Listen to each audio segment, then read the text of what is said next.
Get ready. 5 seconds.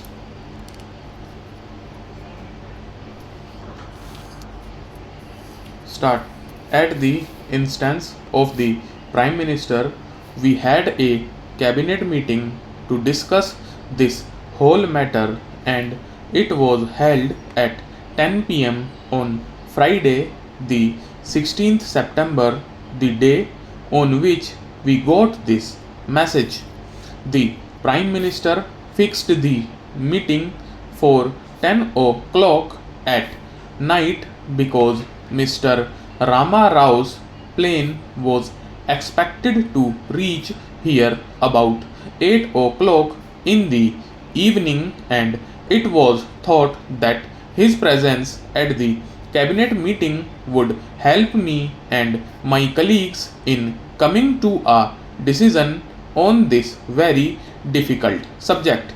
Unfortunately, the plane which brought Mr. Rama Rao was delayed by about 8 hours.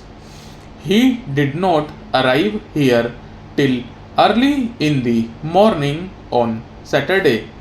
In the meantime, we discussed this question at the meeting of the cabinet on Friday night, and having reviewed the subject from all angles, we came to the conclusion that in the circumstances there was no solution possible for the government of India except to devalue the rupee to the same extent as the pound sterling.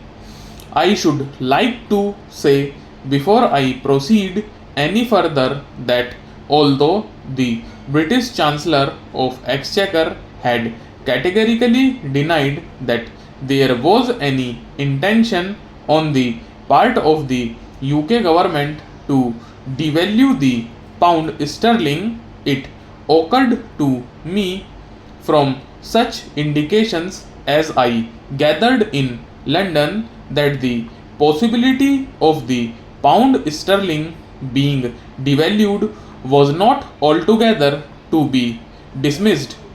Therefore, we arranged that our technical advisors in the Government of India here and our technical advisors in the Reserve Bank should at one set about an exhaustive and detailed examination of this whole problem, which they did.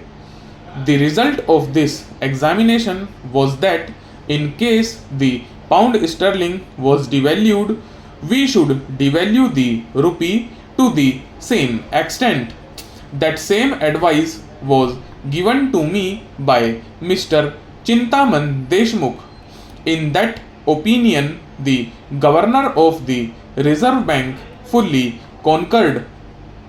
We held another meeting of the cabinet on Saturday morning, at which the governor of the Reserve Bank was present, and the members of the cabinet therefore had an opportunity so to speak of reassessing the position in the light of the account which the governor of the Reserve Bank brought to us of the whole position.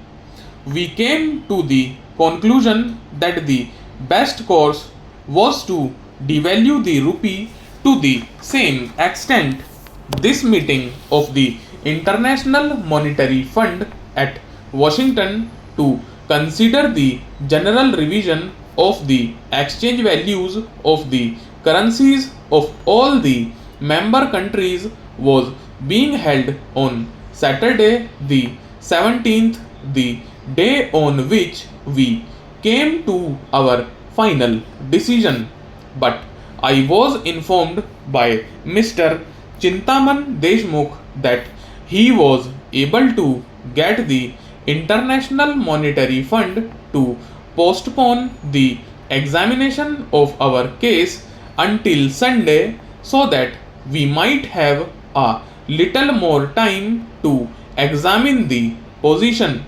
At 3 p.m. on Saturday, on the decision arrived at by the cabinet, I sent a cable to Washington to say that we would propose to the International Monetary Fund that the rupee should be devalued in the manner that we decided on.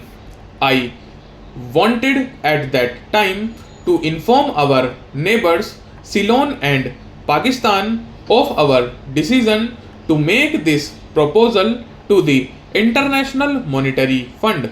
But I could not very well do it on Saturday because Saturday was a business day, and I thought, in view of the great delicacy and secrecy attaching to this particular matter, that the earliest time when I could send a message safely to our neighbors was Sunday morning.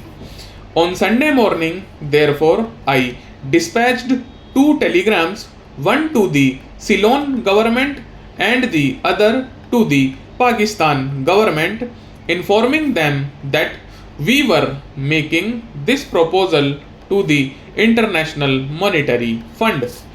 I would like to make a reference to Ceylon in this connection because my friend, the finance minister of Ceylon, immediately after devaluation was decided on both of his currency and of ours, made a statement in this parliament to the effect that he had not been consulted by the Indian government.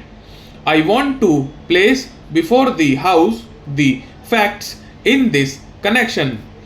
2 days before we received the message from Mr. Attlee because of the rumors which started all over the world regarding the possible decision of the UK government.